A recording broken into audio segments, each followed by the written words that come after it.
poi Luciano ci racconta invece, ci spostiamo nel Ravennate, l'Unione dei Comuni della Bassa Romagna, ci racconta quanto è importante per lo SPCGL esserci in un paese come Sant'Agata sul Santerno con 1900 abitanti coinvolto dall'alluvione del 17 maggio. A te Luciano.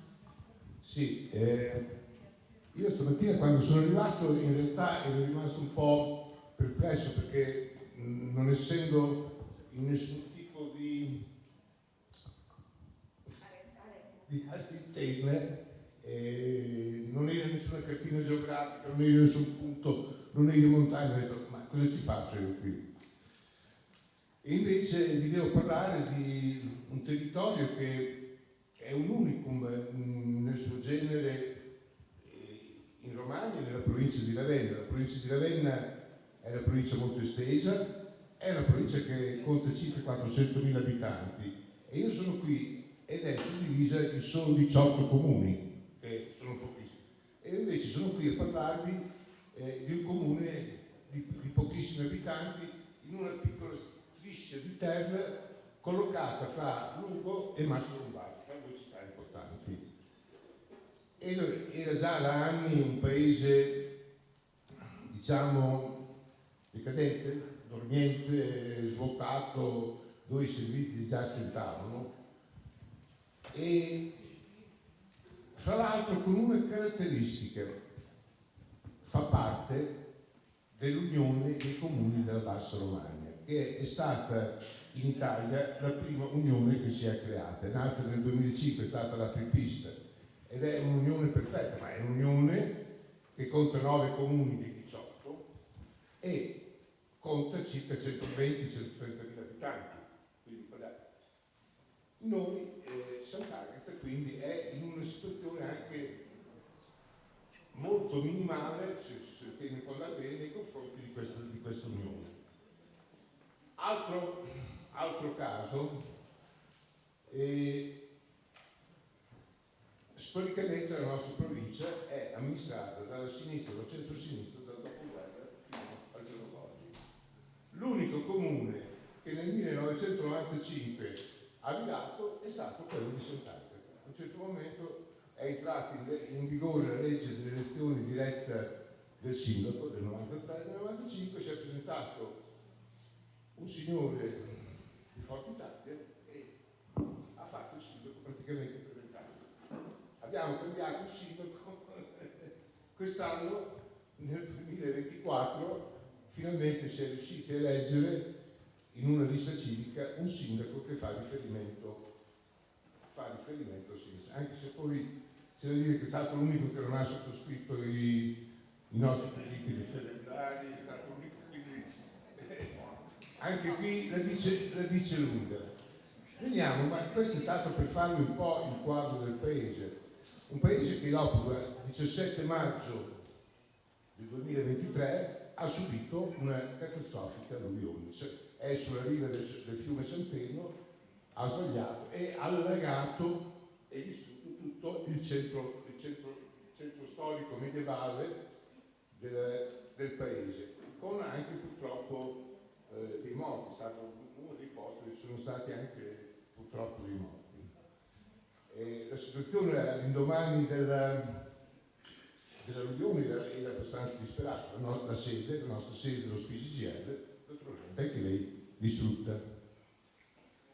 C'è da dire che è stato un momento dove, e qui forse la dice lunga anche sul fatto, il sindaco, per loro sindaco, che poi faceva riferimento al centrodestra, ci ha contattato l'unica realtà che era sul territorio, che era lo SPI, anche se non andava vissuto. Ci ha contattato dicendo se eravamo disponibili a dargli una mano. Eravamo disponibili noi come SPCGL a dargli una mano. Noi naturalmente abbiamo detto di sì e abbiamo mandato la CGL di Ravenna insieme allo SPI, hanno mandato una compagna per 8 ore al giorno per 3 mesi a fare l'accoglienza, a fare seguire tutte le pratiche, diciamo così, comunali legate all'alluvione. Naturalmente ha cercato anche di fare quel poco che si poteva fare per i nostri iscritti, ma Dopodiché la Lega, grazie anche, e io devo ringraziare la solidarietà di due leghe, una della Toscana e una dell'Emilia Romagna, siamo riusciti nel dicembre del 2023 a riaprire la nostra Lega.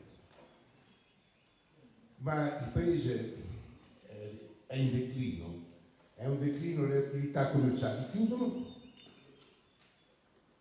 gli anziani non sono tornati, gli anziani non sono tornati e sono rimasti a casa dei figli immigrati o da parenti che erano altrove, e adesso abbiamo case che magari sono quelle che non hanno subito neanche l'alluvione, sfitte, e residenti che sono lì solo nominalmente, vengono, quelli che sono iscritti allo SPI vengono a fare il 7.30 nel mese di maggio e il resto sono lì, quindi non vivono il paese.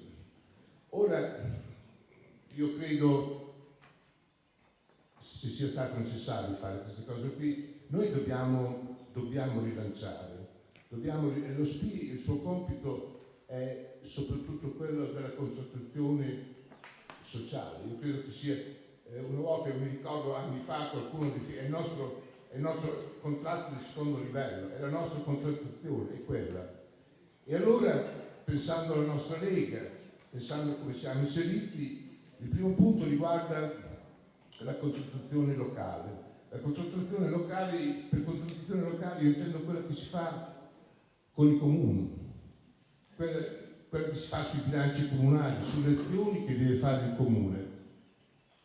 Noi qui dobbiamo lavorare molto, perché l'unione dei comuni ha un vantaggio in confronto a altri comuni. Se riesce, attraverso operazioni di buona amministrazione, mettendo in rete i servizi, facendo servizi di comunità, riesce a mettere da parte risorse, queste risorse possono essere investite senza cadere sotto il cosiddetto patto di stabilità. Lo può fare liberamente, purché lo fa. E quindi bisogna che noi lavoriamo perché scatti un meccanismo negli altri 8 comuni molto più grandi, con molte più risorse, di solidarietà nei confronti del comune piccolissimo di Sant'Agata, che è un comune disastrato, che ha bisogno, ma che se lasciato da solo non riesce a strutturare niente. Altro elemento è la contrattazione, perché molte volte si fa anche confusione, anche perché gli attori poi sono diversi, anche se si discutono argomenti a volte collegati, è quella che si fa nel distretto sociosanitario. Il distretto sociosanitario di Lugo corrisponde all'Unione della Bassa Romagna, quindi non abbiamo problemi, il territorio è sempre lo stesso, gli abitanti sono sempre gli stessi, i limiti sono sempre gli stessi.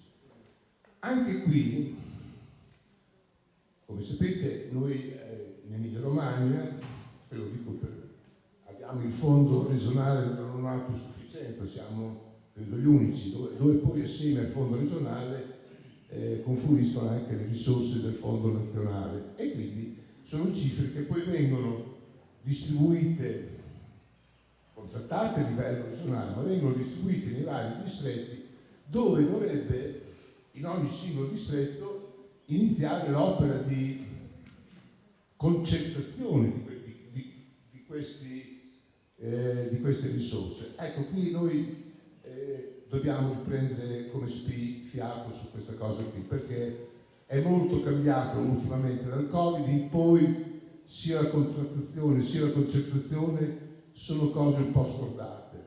Molto spesso quando ci chiamano per comunicare, non per concentrarci, lo facciamo così, non c'è spazio bisogna che riprendiamo, perché per esempio, e qui torno a Sant'Agata, noi abbiamo bisogno di